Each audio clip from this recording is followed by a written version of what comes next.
We definitely pulled the cart before the horse when we first started. We had these big plans, we stumbled a little bit, but that's the good thing about learning, you know? I mean, you make a mistake, it's only a mistake if you don't learn from it.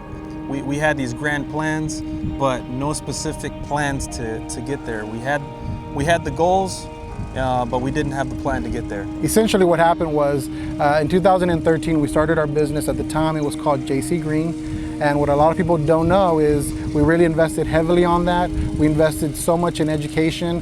When we realized that there was a national leader in solar in our backyard, there was no way that we would be able to compete against.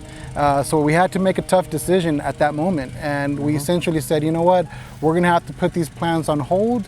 And we actually joined that national solar company. And it was bittersweet because we learned so much from the install side, from the operational side, designing and permitting. There was so much value that came out of that 5-year delay. But essentially, a great opportunity came about, and we jumped on it, and we are here today to utilize all of that expertise, all of that experience to help a lot of our consumers in the Dallas-Fort Worth area.